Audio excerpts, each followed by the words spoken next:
Hello guys, so welcome back po ulit sa ating channel Stock Play. At muli po tayo mag-update sa mga top trending stocks. And of course, don't forget to subscribe sa ating channel and pakipress na rin po yung notification bell para palagi po kayong ma-update at ma-notify sa mga bagong videos na i-upload natin. Ayan. Shout out sa mga viewers guys and sa mga bashers kung meron man. Ayan. At sa mga palagi po nagpapasalamat, ayan, sa mga nagre-request, shoutout po sa inyo, sa mga nagla-likes guys. Ayan. So maraming salamat po. So let's start with the first video, tapos mamaya may second video tayo. Don't miss the second video. Okay, so for the top trending stocks, medyo nagkaroon na tayo ng week dito guys. Okay, so dalawang resistance to. Tignan natin kung saan magko-close. Ayan, kasi hindi pa natin alam kung hanggang saan to and sana lang mag-close dito sa may taas, no? Ayan. So overall guys, for SPNEC, maganda naman actually yung chart niya, no? Since nag-create na po siya ng low, tapos higher low, and we have high, then higher high. Okay? So ngayon, tignan na lang natin kung saan magko-close to, no? Based sa ating weekly chart. So sa daily chart, since fresh breakout. So, tingnan natin kung hanggang saan. Yes, may pullback naman na rito. O, diba? Breakout. Then, slight pullback. Then, push. Pero, still, pwede pa rin bumalik dito. Yan, sa 1.14. Ayan. So, sa area na to. So far naman, sa lower time frame, kung papansinin natin, may support dito. Ayan, sa 1.25. So, tingnan natin kung mag-hold dyan, Ayan, para sa ating lower time frame dito sa chart, for SPNEC. Ayan, since still, pa naman kasi to. Still overbought, guys. Ayan, based sa daily chart. Ayan, so tingnan natin ano mangyayari dyan. Then, of course, yung next is SGP. Check natin to SGP. Okay, trending siya. So, this time kasi is nalaglag. Iburahin na natin to. So, nalaglag guys. Hindi na sustain yung kanyang dito support sa 9. So, 9. At ngayon, mukhang may bad news, based dun sa mga nakita natin na mga post sa Instagrams. So far, kung titingnan natin ang possible support for this one, check natin yung support. Let's add, guys. Mag-add tayo ng support dito. So, maybe dito pwede. Dito. So, actually dito meron. Okay, support to. Ayan, sa 8.05 at least. So, may green box na yan. Or, since may tayo dito, may TL tayo, may trend line. Okay. At no retest pa dyan, guys. No? So, pagka-breakout, medyo nag-pull back. Ayan. So, tingnan natin ngayon kung magre-retest ulit. Ayan. So, halos retest na din pala to. Yung sa una na to. Ayan, kasi nagkaroon ng pullback So, ang next, yung may confirmation guys, ito. Same dito, Okay. So, sa area na to, same here. Ayan, since may confluence dito sa may ano natin, sa may trend line. So, it's either dito guys.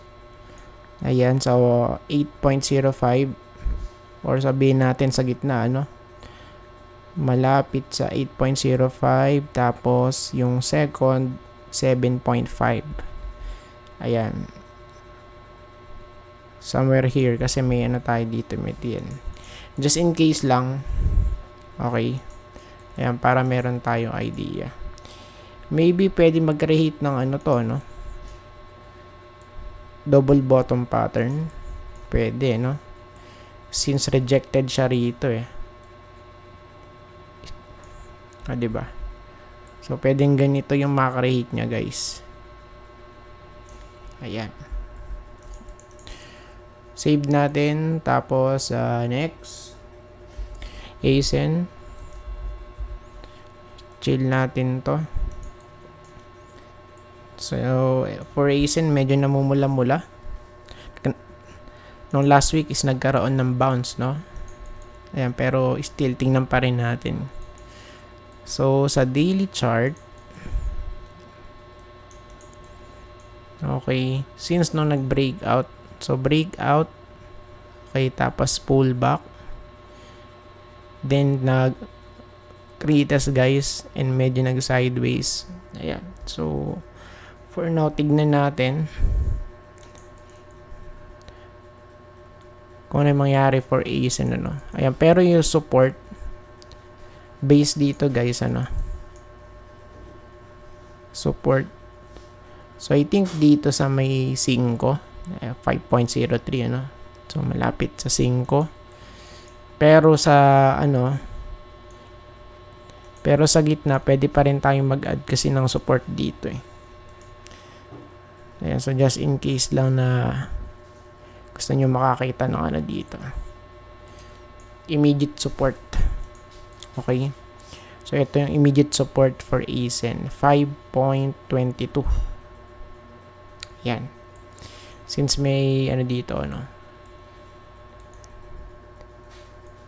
Ayun, no. Mga bounces, ano. Okay. Ayan. So, isave natin yan. It's either dito, guys, sa 5.22 or dito sa 5. Ayan, so still kasi for this one much better kung mag-hold dito, eh, no, sa may 5.5, eh. Pero kung hindi, tignan natin kung ano lang ba to, no, fake breakout, since ito yung possible na maging ano natin dito, neckline. Ayan. So, sa weekly chart, let's see. So, still intact pa rin naman yung ating ano dito, structure. Okay.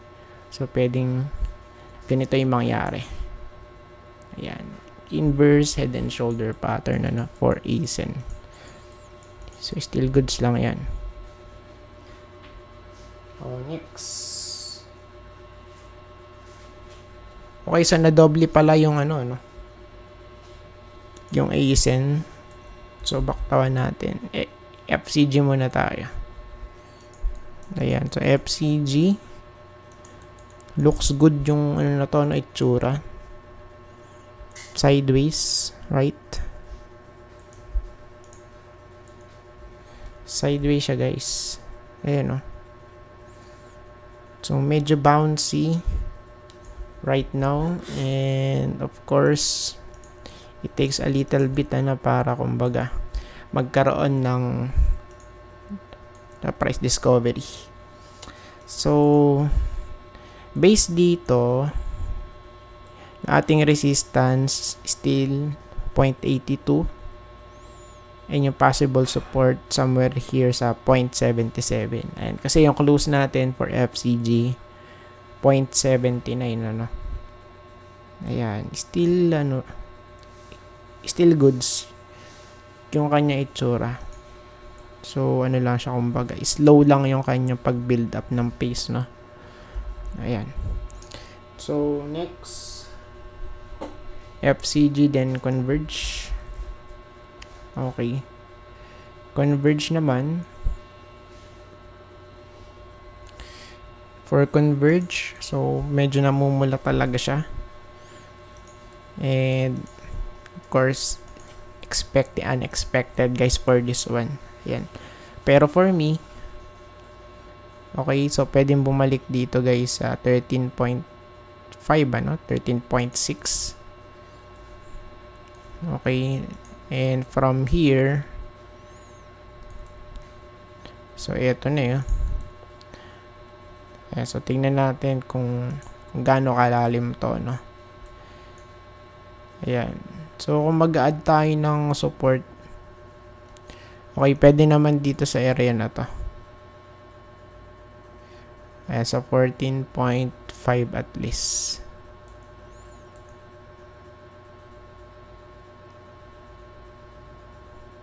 Somewhere here. Ayan. So, sa area na to, pwede dyan, ano.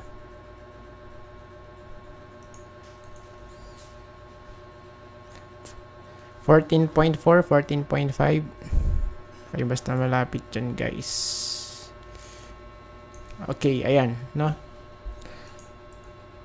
Save. Ayan, so clear naman siya ngayon. Then,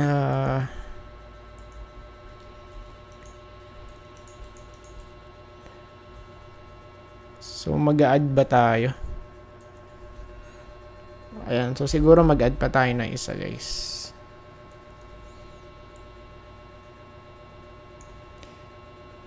Ayan, so tingin lang tayo sa socials, no? Socials, SGP, CH. Ayan, so ano tayo? CHP, guys. CHP, I think. Ayan. Let's go for CHP. Okay.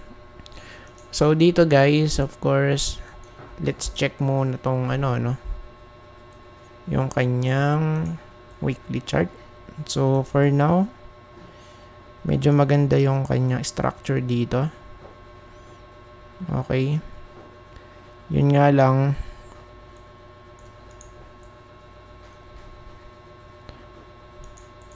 of course, resistance na to. Dito guys. Somewhere here.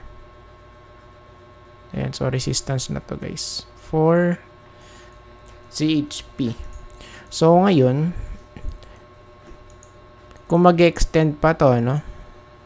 Ayan, so yung ating resistance malapit dito sa 1.82. So, kung mag-extend pa, pwedeng, so, I think dito, no? Mas convincing kasi dito nag-rally. Ayan, so sa area na to guys. Sa 2.2. Ayan. So, tignan muna natin kung may pullback, no? Pwede kasi mag-pullback muna to since nasa resistance. So, pwedeng ganito, yung extension 2.2 or pullback muna rito guys. Ganyan. No? Then, sa daily chart, overbought. Ayan, pero tignan natin ba kasi mag-crossover pa to sa stochastic dito. May chance pa. Ayan, so may chance pa to guys. Even though na overbought, ano, may chance na pumunta rito. Mag-breakout sa kanyang current resistance. Ayan. So, I think tapos na po tayo at maraming salamat sa panonood. See you po ulit sa next video. Bye-bye and God bless.